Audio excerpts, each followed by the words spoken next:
Welcome back muli mga kaibigan sa bagong muling mga balita na ating mapapakinggan at mapapanood dito sa channel ng Bayan, ang Bayang Pinas. Dito, ating matutunghayan ang mga bagay na nangyayari sa ating bansa, partikular na umano sa loob na mismo ng gobyerno at lalong-lalo na dito sa kasalukuyang administrasyon. Ngunit bago ang lahat, kung bago ka pa lamang sa ating channel ay siguraduhin mong ikaw ay mag-subscribe, pindutin ang notification bell at syempre piliin na rin ang all upang lagi kang maging updated sa mga balitang bago, totoo at walang bias. Syempre mga kaibigan at kung mga ating mga solid viewers naman dyan ay maraming salamat naman po sa inyong walang sawang pagsuporta.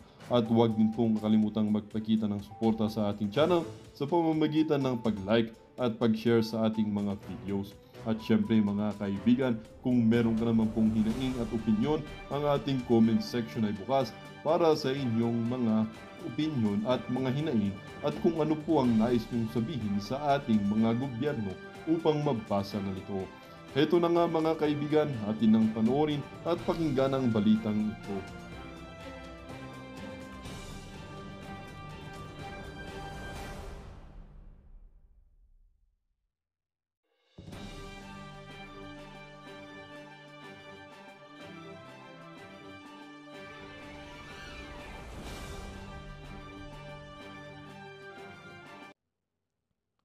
Na kung saan makikita ho ng ating mga kababayan na yung mga pumirma dyan sa impeachment na yan, meron ho talagang kabayaran o meron ho kapalit yung kanilang ginawang pagpirma o meron silang inaasahang kapalit sa ginawa nilang pagpirma. Hindi ho sila pumirma base sa merito ng articles of impeachment. Ika nga. Wala ho doon. Hindi ho sila nagbase doon. Nagbase ho sila kung anong maiuuwi nila sa kanilang mga distrito. Kaya kailangan ho talagang silipin yung impeachment na yan. No? Ito, panoorin nyo ho ito mga kababayan.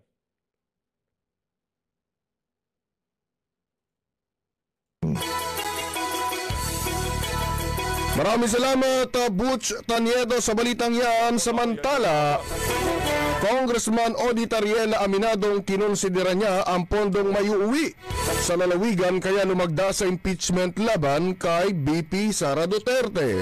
Nako, kinonsidera yung mga maiuuwing. Alam nyo na ho yun mga kababayan. Siyempre panahon ng kampanya, kaya ho itinaon yan sa panahon ng kampanya para yung mga re-electionist na congressman, ipamimigay yan di ba?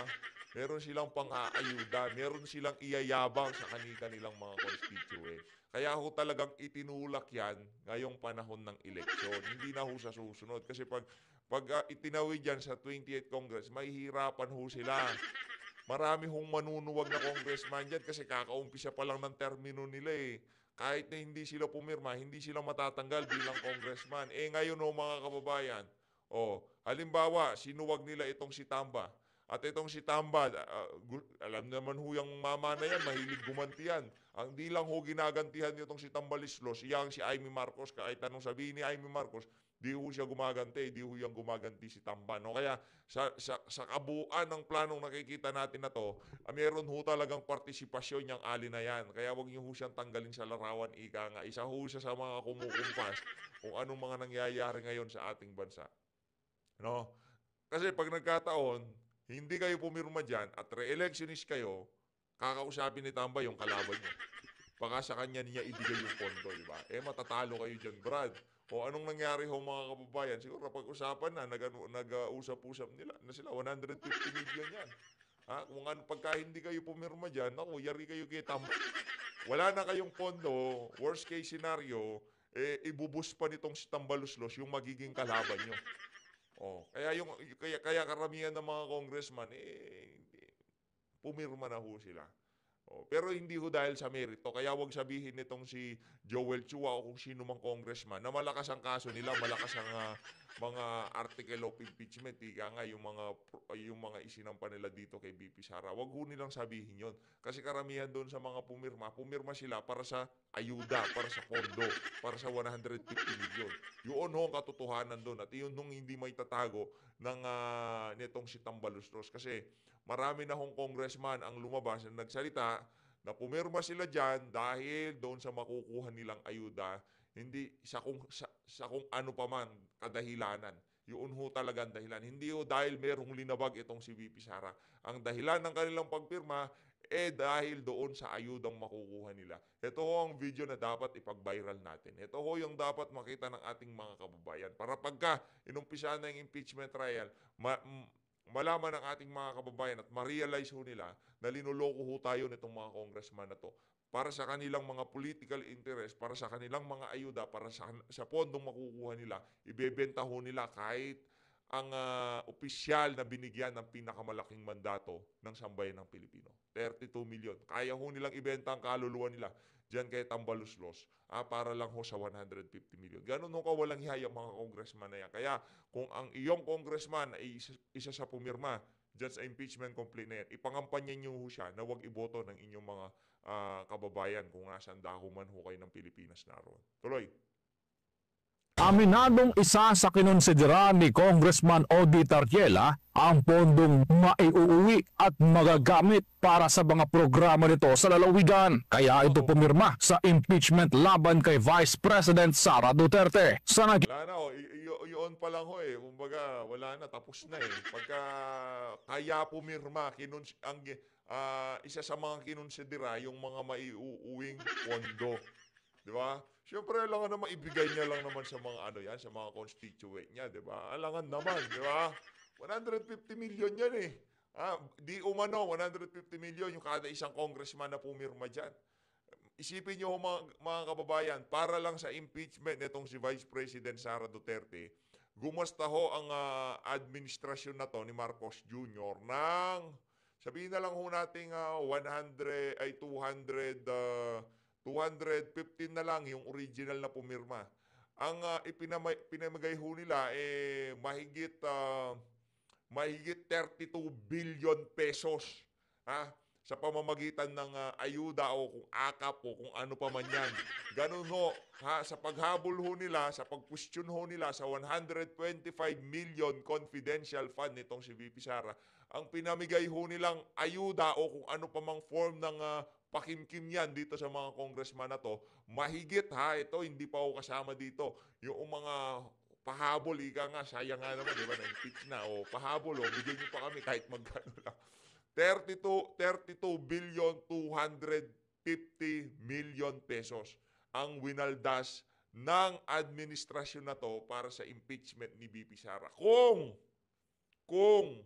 yung mga kumakalat sa social media na 150 million kada congressman, talagang nangyari yan sa pamamagitan ng ayuda o proyekto o kung ano pa mang pakimkim galing sa mga walang iya dyan sa House of Representatives. Nakuha nyo ho ba? Di ho natin sinasabing meron talaga o kung ano pa man. Yun lang mga kumakalat kagaya nung kay Tio Moreno kagabi, di ba?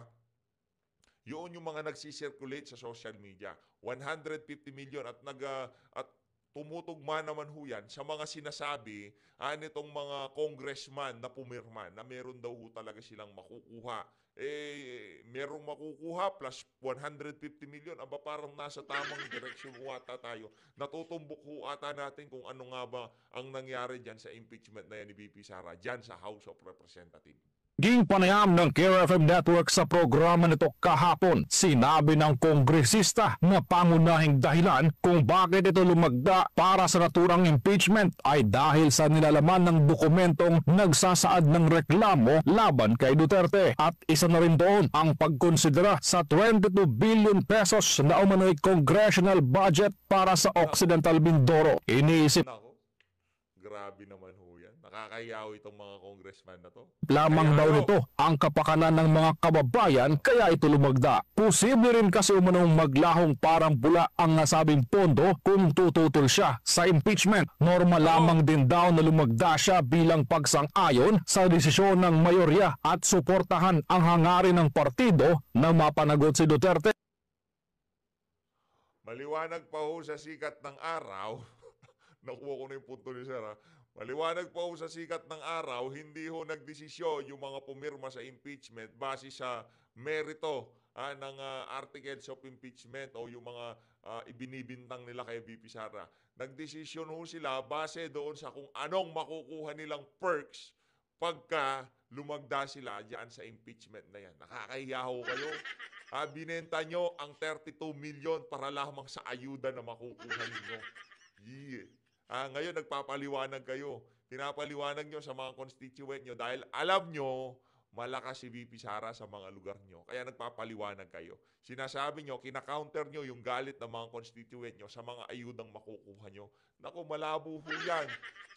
Sa lahat ng mga congressman, halimbawa dito sa Region 3, yung kalaban ng anak ni Dong Gonzales, huwag nyo hong iboto yan. Huwag nyo iboto yung anak ni Dong Gonzales, iboto nyo ho yung kalaban ng anak ni Dong Gonzales. Ayun hong iboto nyo. Kasi yung si Dong Gonzales, isa uya sa mga promotor sa mga kabalbalan dyan sa House of Representatives. Kaya dapat ang iboto nyo, yung kalaban ng kanyang anak. Tapos na ho yung termino ng ano niya. Di ho tayo nagkikaalam sa local politics as much as possible. National lang ho talaga. Pero dito sa isa na to, lahat ng congressman, huwag nyo hong iboto basta pumirma dyan sa impeachment na yan. Rekta ho tayo dito kay Senator Amy Marcos Manggagamit. Game. October, November pa po kami nag-start. Kaya lang, bukas, simula na po ng national elections. Wala na. Abay, kasado na ba ang plano for the Wala. period? Ang gulo-gulo pa. Ang gulo-gulo pa. Wala, gulo-gulo pa. Ikaw pa ba? Ang aga-aga pa lang, nangangampanya ka na. Dami mo na nga poster. Naka-1 billion ka na nga sa ano mo nagasta sa kampanya mo, tapos di ka pa nag-uumpisa. Kumusta na lang pag nag-umpisa ka pa? Ito talagang ali na to. Oo, kaaga-aga, pinapaandar mo na naman ang makina ko. Pa namin kasi nga ako pinili ko na maging independent Oo kasi nga nga po. importante para sa akin na malayang makapagsalita at sabihin yung bagay-bagay na para sa akin hindi naman angkop sa ating lipunan, hindi makakatulong sa ating mamamayan. Kaya yun, Bakit di mo sinasabi? Alimbawa na lang yung kulang-kulang na bycam, nakita mo na pala, nagparinig ka lang.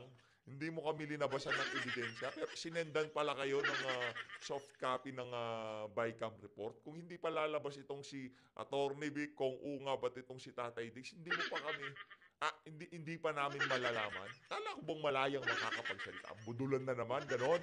Anak ng to. nasyonalista po akong tatakbo, may partido ako, pinili ako ng alyansa ng administrasyon, nagpapasalamat ako. Alyansa pero para sa yun Bagong nga, Pilipinas. naintindihan naman ng kapatid ko, alam na niya ugali ko talaga pag hindi ako sang-ayon, medyo makulit ako Manang nga yan naman talaga ang papel ng manang, miski sa kalasyaw, sa inyo, alam Opo, na ninyo Kalasyaw, yan. Pangasinan. Manang ka ba? Ayan, Pinakapanganay ka ba? Pangalawa po ako sa panganay. Ayun. Pero yung eldest niyo, lalaki, babae? Babae. Oh, makulit ba? Medyo Ayun kailangan na. pong sasabihin. I mean, she speaks her mind. Ayun Oo. na. Kaya nga, sabi ko, hayaan na ninyo, ugali ko na to. Miski nung buhay yung tatay ko, at ako talaga nagsasabi. At pinapaalam ko lang. Tatay na naman, tatay.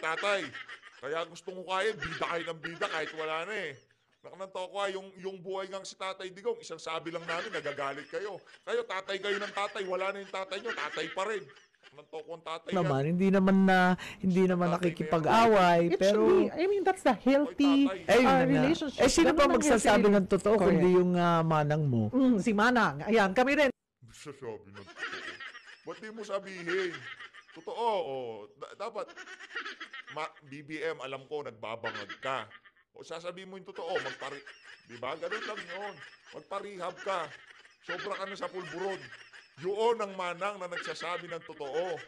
Pero yung manang na manggagamit, sinasabi yan sa social media.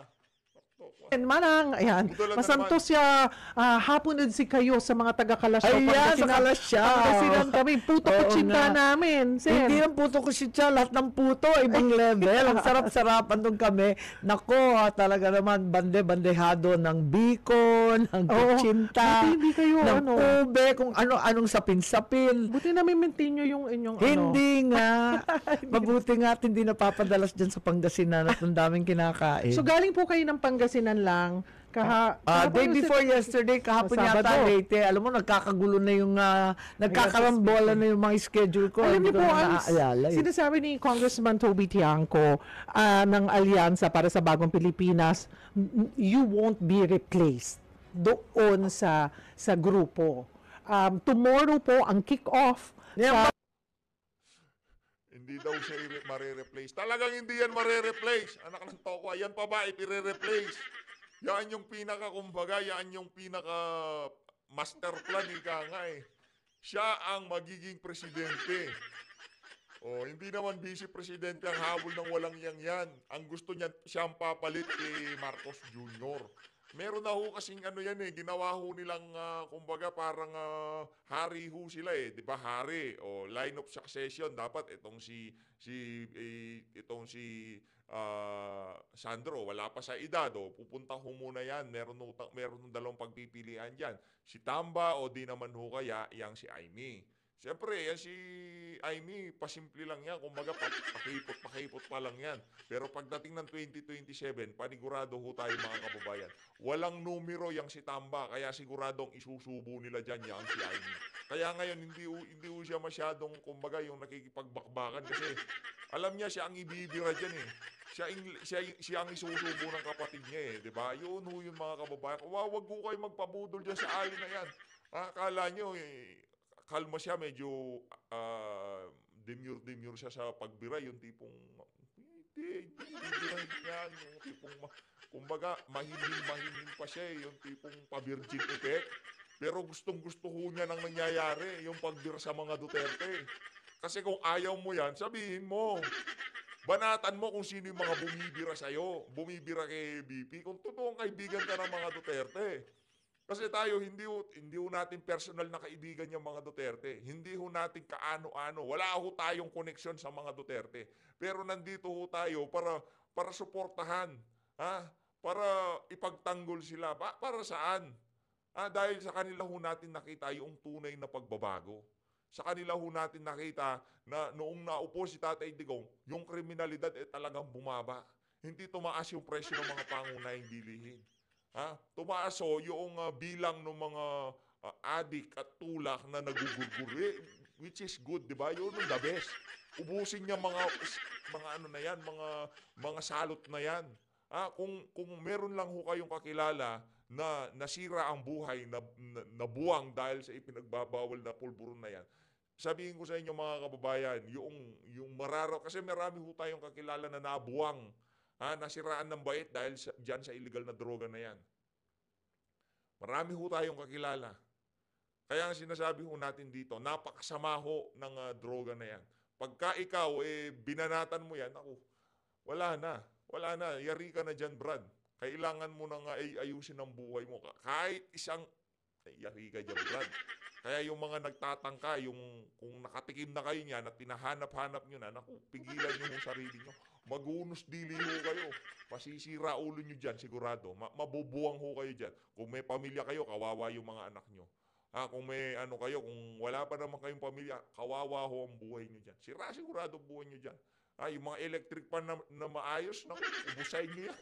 Tawag City at wala naman daw po nagsabi na hindi makakarating. Ano po bang pinaabot nyo? Kayo po ba yung makakarating sa kick-off campaign period man Hindi ko lang? alam kung ano ibig sabihin ng independent ko. Gusto ko lang na makakapagsalita ako ng malaya at huwag ako pipilitin na sumang-ayon sa lahat ng bagay kasi matigas ang ulo ko makulit ako. Tapos, yun nga, sa lawag, sabi nila, sasama ka ba? Sabi ko, nakakahiya naman yata hindi sumipot. Yung anak ko na gobernador, nagtatampo. Sabi, pag hindi ka sumipot, kakahiya tayo. Mag-welcome tayo ng tao. Tignan natin. Sabi ko, kayang-kaya mo na, ikaw na yung gobernador. Magre-represent sa inyo. Ayun. But you're considering to be there. Yes, kasi nahihiya naman ako. Tsaka matagal na akong di nauwi. Gusto kong uwi. At saka, the way I understand po dito sa Alyansa para sa Bagong Pilipinas, yes, you're part of the 12, pero walang hindi control. Parang, kung ano ang... Shoutout pala sa third floor studio 100,000 subscriber na sila. Mega love shoutout third floor Congratulations dito kay Madam Pamela, dito kay Sir Marlon. Mega love shoutout talaga. Partida hindi pa ho ganun ka-active yan. Paano lang pag naging active pa, di ba? Ano pa ho yan, kumbaga dalang lang ho ng upload nila ngayon. Hindi kagaya dati talagang halos araw-araw bumibira ho yung mga yan. Ngayon dalang na lang Abangan nyo mga kababayan, baka makasama natin sa mga susunod na araw itong si Madam Pamela. Tayo nyo sa certain issues, walang pinagbabawal. May kanya-kanya. Ito nga, pag-aalyansa to ng iba't ibang pero nagulat nga ako sa ad nila nainis ako kasi bakit? sabi ko ba't ganun? Sabi nila, forward something. ang moto. Pero nung tinitignan ko, sabi ko, hindi ako sasama dyan. Kasi agad-agad sabi, lumipas na ang gabi ng lagim. Nako, ayoko ng ganyan. Away na kagad inaatupag. Ayoko makipag-away. Tapang Yes. kung sa tapang, kung awayin ka, lalaban ka. Pero yung mauuna ka na makikipag-away, parang hindi ko type yun. Hindi, apo. Dahil na natin problema. Okay, puntahan po natin yung mga platforms po ninyo. Gusto naming marinig, ano po, you've been advocating for a national minimum wage, Senator Amy. Pero paano nyo po masisigurong hindi maaapektuhan yung maliliit din na negosyo kung magkakaroon po ng isang standard na sahod sa buong bansa? Hindi, para sa akin kasi, hindi naman na nag-iiba ang presyo. Yung 60 pesos na kilo na bigas, pare-pareho man yan. Sa ibang lugar nga, sa Cebu, sa mga areas ng Visaya, kung saan walang bigas, talagang lampas-lampas pa ng Manila. At least, dito sa Manila, nakakabili ka pa ng 38 pesos. Durog nga lang. Pero kahit pa paano, andyan. Tapos, yung ibang lugar, katulad sa amin, sa Ilocos, mas mahal ang gasolina kaysa sa Maynila. So, hindi talaga masasabi na yung 400 at saka yung 620 sa Maynila ay tama. Kasi dapat pantay-pantay na rin dahil ang bigat rin ng presyo sa probinsya, yung plete, pamasahe, mas mahal sa probinsya at yung ibang electronics na ginagamit ng bata. Dito sa Maynila, marami kang choice Doon sa mga liblib talaga wala kang man choice. Samantalang lahat ng tao kinakailangan na ng mobile, ng internet. Ang mahal kaya pag data sa kaduluduluan ng daigdig. Tsaka mas nagwo-work yun ng mas mabilis, ano? So paano po? Paano nyo tingin nyo na hindi maapektuhan nga yung mga negosyante, especially na tayo po ang ating mga negosyante 99% ay small medium enterprise. Siyempre, makukikonsulta muna tayo at talagang mahirap magbalanse. Mahirap magbalanse nung kinakailangan ng ating mga trabahante, mga trabahador. Pero at the same time, siyempre, ibabalanse mo yan sa pangangailangan ng ating mga micro, small, and medium enterprises na bumubuo ng 90% ng ating workforce. Ngayon, siyempre, dapat hindi sila magsara, no? Hindi pwede na malulugi ang mga yan. Kaya maghihiring ka pa. Kaya hindi ako sang-ayon dun sa blanket na sinasabi na legislative mandated na ano ba yun, 100, 200 po yata, pesos. 200 pesos po. Hindi naman po pwede yung gano'n dahil syempre maghihiring ka, kakausapin lahat ng mga workers, ganun din yung ating mga employers at may-ari ng micro and small industries. Huwag naman natin sarhan. Pero yung minimum na uniform, pwede naman, ang bagal rin ng ating regional wage board mag-react Kaya palagay ko, i-fold na lang natin yan. Tapos tignan natin kung ano magagawa. Walang kwenta ako pinag-uusapan lang, puro pambobola lang ni Senator Amy, yung mga presyo-presyo na yan. Pagka wala talagang political will na kaluklok, wala akong mangyayari dyan. Yun ang sigurado natin. Punta tayo dun sa impeachment, yun yung pinakamainit na pinag-uusapan ngayong mga panahon na to, Senator Amy. Ito, dito Tuhan tayo kami sa ni pangalawang Senator bahagi. Amy dito po sa mga sa campaign period, at sabi nga po niya nananatili siyang independent but grateful na isinama siya sa Alyansa para sa Bagong Pilipinas. And sabi po ni Congressman Tuwi Tiangco that she won't be replaced. So hihintayin natin kung makukumpleto ang 12 bukas sa Lawag City sa kick-off campaign. Pero uwi na ako Talagang gusto ko umuwi. Hindi na ako nakaka-uwi sa Lawag Sa sobrang busy. Baka magtampo sa yung mga taga-Lawag pag wala ka doon. Sabi nga definitely nagtatampo yung gov ko. Si Governor Matthew, hi, Ayun. Governor Matt. Na-interview din namin siya once sa All Politics is Local. So, punta tayo sa iba't ibang issues. Hindi maiiwasan to, Senator Amy, political issues. On the impeachment complaint, hindi pwedeng hindi namin maitanong dahil yan ay isa sa mga mainit pong pinag-uusapan ngayon. Kamustahin ko muna, ano na po ba talaga kayo ni VP Sara? Friendship Okay over na ba or kalma lang, parang tahimik muna tayo, wag munang Hindi, kaibigan ko naman yun. At saka talagang tinuturing ko malaking utang na loob kay Presidente Duterte. Ilang taon, siguro mahigit 20 years, walang maglilibing sa tatay ko. 4 na pangulo, isa pinsan pa. Ano yung kapatid mo? Yung pamangkin mo, pagsabihan mo. Ano daw sasama lang ng loob ni VP Sara, nasabi niya yun. Ngayon, para siyang supot ho yung bana nitong si ni Sandro, di ba? Pa niya, ayaw talaga siya ilibing eh. Pero si PRRD, talaga naman niya inilibing ng yung tatay ko. Hindi popular yun nung panahon na yun. At saka ako bilang panganay, papasalamat talaga ako. Tapos yun nga, yung 2019, kinampanya ako ng bonggang-bongga, naging senador ako. Noong 2022, sinamahan ni VP Sara si Bongbong, kaya nanalo sila ng todo-todo. Kaya matindi rin ang utang na loob ko sa mga Duterte. Talagang aaminin ko at mananatili yun. Kaya't yun nga, yung sa impeachment, yung sa ICC, ayoko kasi ng gulo. Kaya sinabi ko, naku, lalabanan ko yan hanggang dulo. Ayoko ng ganyan eh. Miski yung kay Bongbong, ayoko rin ng gulo. Ipagtatanggol ko yung kapatid ko kung mga destabilization, revolutionary government. Ayaw nyo na kasing bitawan. Revolutionary government. Destabilization. Paano? Amy Marcos. Pagka talagang sobrang kapalpakan ng ginagawa ng kapatid mo, okay lang? Walang problema? Ganon ho? Kahit sobrang dami ng nagugutom, kaliwat kanan na kriminalidad, pagka binanatan siya, kasi pagka binanatan presidente, automatic, kukonsidera nila yun bilang destabilization eh. Hindi na natin alam yung valid na hinaing ng ating mga kababayan at doon sa destabilization.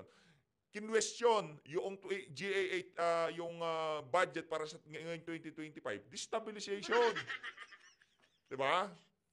Kulang-kulang yung para sa PhilHealth, hindi linagyan ng subsidiya, yung sa Department of Education, dapat pinakamataas sa lahat ng ahensya, tinapyasan, linagay sa DPWH kasi puro contractor yung mga congressman. Destabilization ho ba yun? Anak ng tokwa. Ano pa ba yun? BBM resign. Kung ano-anong kalokohan. Paragay ko, aksaya lang ng Madam, huwag niyo sabihin kalokohan. Napakawalang yan nyo naman kung magkomento. Kalokohan. Valid yung hinaing ng ating mga kababayan. Sasabihin nyo kalokohan. Anak ng tokwa. Huwag kong ganun. Kaya yan ho ang dahilan kung bakit di kayo mananalo sa totoo lang. Yang kandidatura mo na yan, dyan natin malalaman. Pagka nanalo ka ng mga nasa top 5, top 1, sige, okay, walang problema. Marami pa rin talagang nabubudol sa ating mga kababayan. Pero pagka ikaw natalo, siguro ayusin mo na yung pag-assess mo sa sitwasyon sa ating bansa pagdating sa politika. Kasi parang pumupurol ho ata kayo. Hindi nyo nakikita yung mga nangyayari sa hinaharap. Ang tagal-tagal nyo na sa politika, nagsisip na ang naratibo, hindi nyo pa rin napapansin at nararamdaman. Anong distab? Walang destabilization sa kapatid mong bangag. Maging kami mga vlogger, gusto naming matapos. Kung kaya hanggang 2028, patapos natin. Para wala nang problema, para manahimik na yung mga yan. Bigay na natin yung 6 na taon. Pero pagkatapos ng 6 na taon, aba.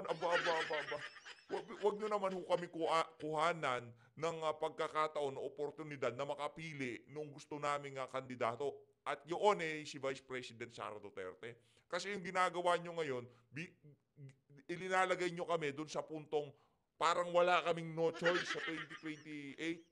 Yung tipong wala si VP Sara, wala tayong no choice. Sinong iboboto natin kahit bibigyan ho tayo ng peking mga choices sa 2028 election. Bibigyan tayo ng candidate A, candidate B, candidate C. Isa lang naman hong amo ng mga walang yan. Yung mga oligarko. Walang manunuwag dito sa mga oligarko na to. Di ba? Si VP Sara lang ho talaga. Ngayon, yung pag-asa na nakikita natin sa 2028, yun nung sinusubukan nilang tanggalin sa atin.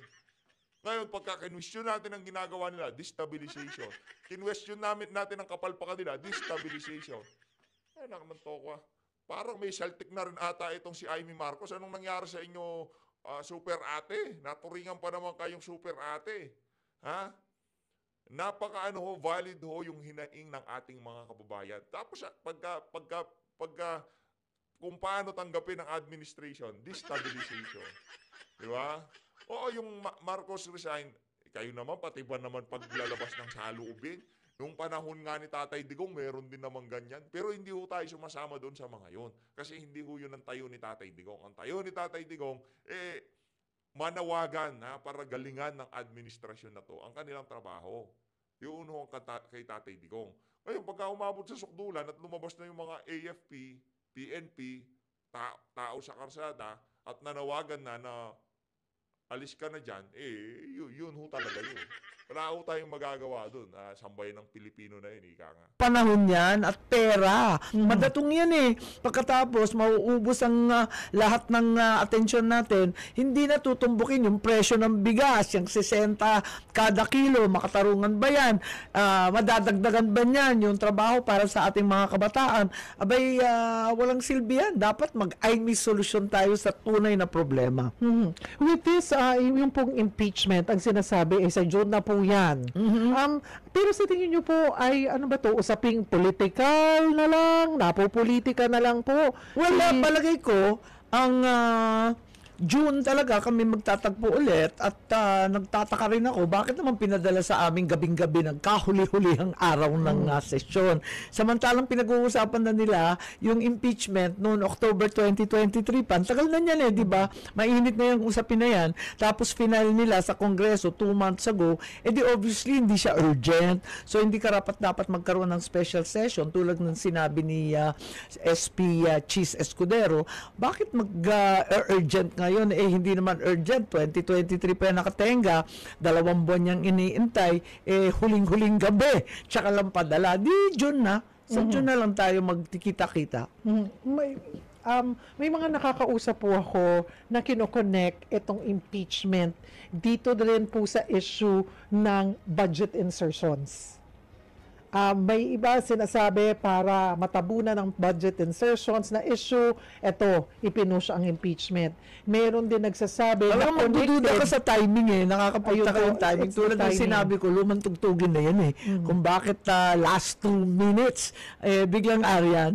Pero okay lang, ang impeachment is a fundamentally political procedure. It's not simply legal. Impeachment, politically. Huwag mo nga kaming bulahin.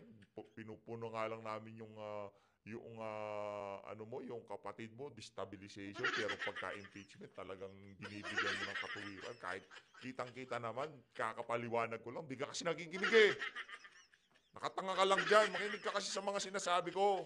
Yung mga pumirma sa impeachment, wala silang pakialam doon sa merito ng complaint, doon sa article of impeachment. Wala silang pakialam. Ayuda yung kanilang. Dapat doon pa lang pag-aralan na ng Supreme Court kung anong ITTRO yan Anak ng tokwa. Di ka man lamang kumonsulta sa iyong mga nasasakupan kung pabor sila na ma-impeach si BP Sara. Dire-diretso ka lang pumirma. Nagpatiuna ka na tipong 150 million to. Sige na, pamigay ko to sa mga mga constituent ko. Re-electionist pa naman ako. Effort. So, ayun, kailangan isipin siguro natin ano talaga makakabuti sa ating bansa. May eleksyon na, meron pang impeachment. Labis-labis na pamumulitika. Politiko ako pero nahihiya na ako sa sarili namin. Dapat talagang balikan namin yung sinumpaan naming tungkulin na sasagutin yung tunay na problema ng bansa. Kanina po na-mention nyo yung budget kasi na bulok na budget and then the timing. Meron nga po nagsasabi, Senator Amy, na para matabunan yung budget insertions, impeachment. Pero may mga nagsasabi rin na connected yung mga dahil dun sa budget insertions, connected doon sa pag-usad ng impeachment. You think kailangan imbestigahan po talaga ito? Hindi talaga, mulat sa poll, ako hindi pumirma nung BICAM report na maraming blanco. Hindi ko matanggap na halos 70 yata yung blanco. Tanong ako ng tanong, sabi ko, ba't walang mga halaga to? Paano natin babayaran to? Paano ba ito pipirmahan na blank check? Anong klase to? Tapos sabi na, hindi pa handa. Pero mag-BICAM na kayo bukas. Sabi ko, kung photo op yan, di ako pupunta. Tatakot ako, mapilitan pa ako pumirma dyan. Di ko naman maintindihan. So, hindi talaga ako sumipot, hindi rin ako pumirma. Kasi may blanco talaga sa BICAM report. At nagugulat ako yung mga pinag-usapan namin, katulad yung karagdagang ospital, yung bibigyan ng pondo, yung malalayong lugar na kawawang-kawawa na talaga yung mga ospital. Tapos yung mga rice program, isipin mo, rice program, and lahat na nahihirapan sa bigas, nagkaltas din sila sa rice program ng 10 billion. billion. Nagkakagulo sa West Philippine Sea, nagtanggal ng 15 billion. PhilHealth, 70 billion. 4Ps, 50 billion. Saan napunta lahat ng pera na yan? Kung saan-saan na kung ano-anong ayu-ayuda kuno. Oh. Sabi Pero pagka pinuna namin, destabilization, ganon. Ganon, destabilization. Kasi yung mga magsasalita dyan, siyempre talagang babanatan si Marcos Jr. At ang tugon ng administrasyon doon, destabilization. Doon ho tayo nalalabuan. Binabanatan nyo, pag kayo bumanat, okay lang. Valid yung inyong mga hinaing, ganon. Pero pagka kaming ordinaryong Pilipino, yung mga kababayan natin sa karsada ang nanawagan ng accountability dyan sa mga pondong winawaldas na yan sa administrasyon ng iyong kapatid, sinasabi, destabilization, madam naman. Huwag mong ganon. niyo pong blanco doon sa mga nakalipas na lipas na taon bilang yung senador. May mga nakikita rin ba kayo mga blanco? Never yata nagkaroon ng blanco. Imposibleng blanco. Kasi kahit ang dami-dami niyan, hindi mo naman kayang basahin one by one. Meron pa nga nasisingit eh. Kaya inis na inis ako noon yung papaltan yung konstitusyon natin ng suhol. Sinuhulan yung marami. Yung pala may 12 billion na siningit doon. Ang gulat ko kaya, pagkatapos may akap na siningit din. Kalaki-laki, 26.7 billion. Abay, sabi ko, ano ba itong pinagsisingit dito? Ngayon naman, baliktad. Imbes na dagdagan at singitan. Ngayon naman, nagbablanko. Ano ba naman to? Ano bang ginagawa sa budget natin? Sabi ko nga, that's public funds, ano? Walang sikreto dyan. Hindi yan secret recipe ng mga fast food, ano? Kailangan bulat-latin yan sa publiko at magkaroon ng hearing, alamin kung sino nangangailangan ng pera at doon itumbok. Huwag yung ganito na tayo-tayo dito nagkakasunduan. Tama ba yun? Kasunduan. Ngayon po, so with this issue na budget insertions at mga blanco nga po, may mga nagsampa po ng kaso sa Korte Suprema questioning yun po. You think that's just right? Do you Hindi ko alam, pero matapang natin Korte Suprema, nakita natin, dinidinig nila yung paglipat ng pera sa PhilHealth na ayon sa iba, talagang labag sa batas ng PhilHealth, labag din sa konstitusyon. Kaya, tignan natin, dahil marami na nga nagsampa ng kaso, ako talaga diskumpiyado dahil hindi maganda yung proseso, bulok talaga yung proseso, at kung sana maayos at diskarteng Ilocano ang ginawa sa budget, mapapagkasya natin maraming bagay. Katulad Discarding Ilocano. Tigilan nyo nga kami. ng bigas, pwede natin i-subsidize ng kaunti.